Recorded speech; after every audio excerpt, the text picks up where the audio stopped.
2021 தமிழக தேர்தலில் திமுகவுக்காக வியூகங்களை வகுத்துக் கொடுத்தவர் பீகார் மாநிலத்தை சேர்ந்த பிரசாந்த் கிஷோர் என்பது அரசியலில் உள்ளோர் அனைவருக்கும் தெரிந்த விஷயம். திமுக கூட்டணி 210 இடங்களுக்கும் மேல் வெற்றி பெறுவதற்கு அவர் திட்டம் தீட்டி கொடுத்தாலும் கூட 159 இடங்களைத்தான் அந்த அணியால் கைப்பற்ற முடிந்தது என்பது வேறு விஷயம்.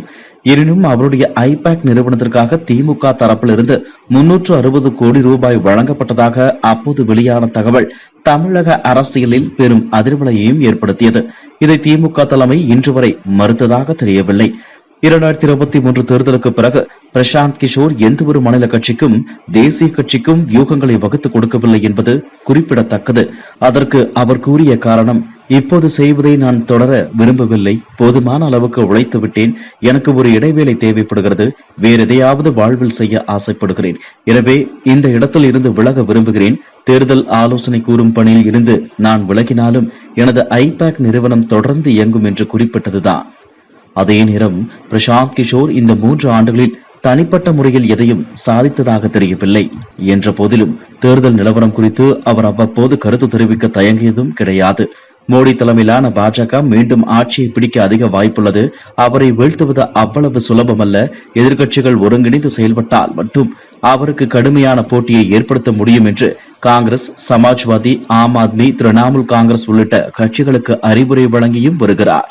இந்த நிலையில்தான் 2026 தமிழக சட்டப்பேரவை தேர்தலுக்கு வியூகங்களை வகுத்துக் கொடுக்க பிரசாந்த் கிஷோரின் உதவியை திமுக தலைவர் ஸ்டாலின் நாடியுள்ளார் என்ற தகவல் வெளியாகி இருக்கிறது. அண்மையில் இதற்காக பாட்னாவில் இருந்து சென்னை வந்த பிரசாந்த் கிஷோர் முதலமைச்சர் ஸ்டாலின் மற்றும் அவருடைய மருமகன் சபரீசனை சந்தித்து பேசி ஒப்பந்தம் செய்து கொண்டிருப்பதாகவும் கூறப்படுகிறது.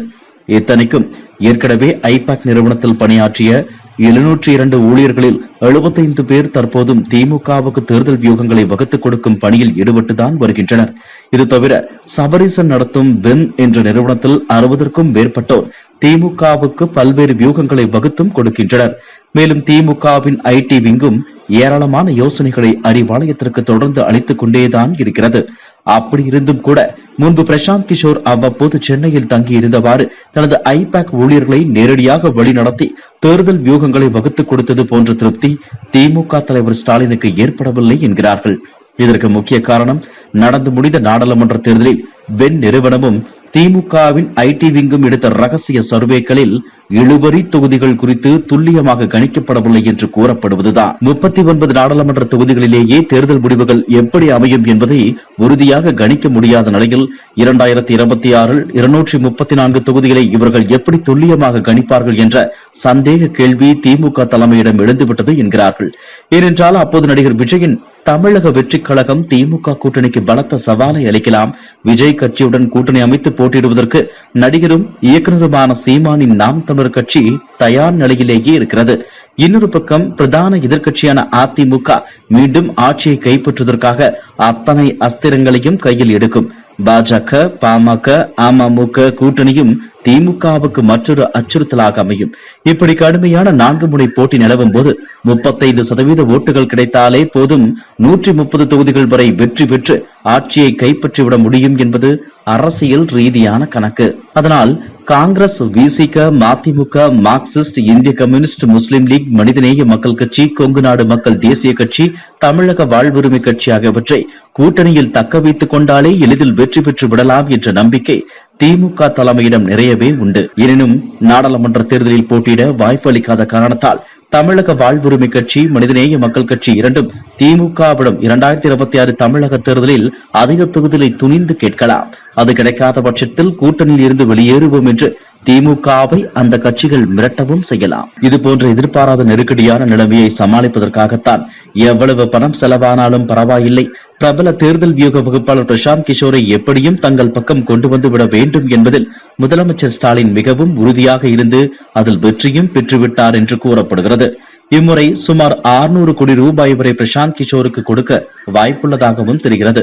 இன்னொரு பக்கம் தங்களது ஆட்சியின் சாதனைகளாக கூறப்படுவதை 2026 தேர்தல் வெற்றிக்கான நம்பிக்கையாக திமுக பார்க்கவில்லையா என்ற கேள்வியும் எழுகிறது. இதற்கு அரசியல் விமர்சகர்கள் கூறும் பதில் இதுதான். சாதாரண அரசு டவுன் பஸ்களில் பெண்களுக்கு இலவச பயணம், தகுதியுள்ள குடும்பத் தலைவர்களுக்கு மாதம் 1000 ரூபாய், 6ஆம் வகுப்பு முதல் +2 வரை அரசு பள்ளிகளில் படித்துவிட்டு பட்டப்படிப்பை அரசு கல்லூரிகளில் பயிலும் மாணவ மாணவிகளுக்கு மாதம் 1000 ரூபாய் உதவித்தொகை, அரசு தொடக்கப் பள்ளிகளில் படிக்கும் 16 லட்சம் சிறுவர் சிறுமிகளுக்கு இலவச காலை சிற்றுண்டி என்று பண பயன் அளிக்கும் பல்வேறு திட்டங்களை திமுக அரசு தனது சாதனைகளாக கூறினாலும் கூட 2026 தேர்தலில் அது வெற்றிக்கு கை கொடுக்குமா என்பதை உறுதியாக சொல்ல முடியாது. ஏனென்றால் கேஸ் சிலிண்டர் மானியம் மாதம் 100 ரூபாய், கல்லூரி மாணவரின் கல்வி கடன் ரத்து, டீசல் விலை லிட்டருக்கு 4 ரூபாய் குறைப்பு, அரசு ஊழியர்களுக்கு பழைய ஓய்வூதிய திட்டம், இடைநிலை ஆசிரியர்களின் சம வேலைக்கு சம ஊதியம், 100 நாள் வேலை திட்டம், 180 நாட்களாக அதிகரிப்பு போன்ற நிறைவேற்றப்படாத திமுகவின் வாக்குறுதிகளும் தேர்தல் பிரச்சாரத்தின் போது எதிர்க்கட்சிகளால் கடுமையாக விமர்சிக்கப்படலாம். அதே நேரம் அதிமுக, பாஜக, தமிழக வெற்றிக் கழகம் ஆகியவை திமுக அரசு நிறைவேற்றிய நலத்திட்டங்களை விட அதிகமான வாக்குறுதிகளை தேர்தல் வெற்றிக்காக அறிவிக்கும் வாய்ப்புகளும் உண்டு. குறிப்பாக 2024 நாடாளுமன்ற தேர்தலுக்காக அதிமுக அளித்த ஏழை குடும்ப தலைவர்களுக்கு மாதம் 3000 ரூபாய் என்னும் வாக்குறுதியை நிச்சயம் தனது பிரம்மாஸ்திரமாக கையில் எடுக்கும் என்று எதிர்பார்க்கலாம். பாஜகவும் இதற்கு இணையாக அறிவிக்கும் வாய்ப்பும் உள்ளது. முதல் முறையாக தேர்தலை எதிர்கொள்வதால் நடிகர் விஜயும் தனது கட்சி சார்பில் ஏழ்மை நிலை பெண்களுக்காக கவர்ச்சிகரமான வாக்குறுதிகளை அளிக்கலாம். இப்படி 2026 தமிழக சட்டப்பேரவை தேர்தலில் திமுகவின் வெற்றிக்கு பல வழிகளும் முட்டுக்கட்டை விழலாம். அதையெல்லாம் தடுத்து மீண்டும் ஆட்சி அமைக்கும் நோக்கில்தான் பிரசாந்த் கிஷோரை திமுக மீண்டும் அழைத்திருக்கிறது என்றே கருத்து தோன்றுகிறது என அந்த அரசியல் விமர்சகர்கள் கூறுகின்றனர். 2021 தமிழக தேர்தலில் திமுக கூட்டணிக்கும் அதிமுக கூட்டணிக்கும் இடையேதான் கடுமையான நேரடி போட்டி இருந்தது. ஆனால் 2026 நிச்சயம் 4 முனை போட்டிதான் இருக்கும் என்பதில் எந்த சந்தேகமும் இல்லை. இது போன்ற சூழலில் பிரசாந்த் கிஷோரின் வியூகம் திமுகவுக்கு கை கொடுக்குமா என்பதை அறிந்து கொள்ள 2 ஆண்டுகள் வரை காத்திருக்கத்தான் வேண்டும். இதுபோன்ற செய்திகளை மேலும் தெரிந்து கொள்ள எங்களது யூடியூப், Facebook மற்றும் Twitter ஆப்களை சப்ஸ்கிரைப் செய்யவும்.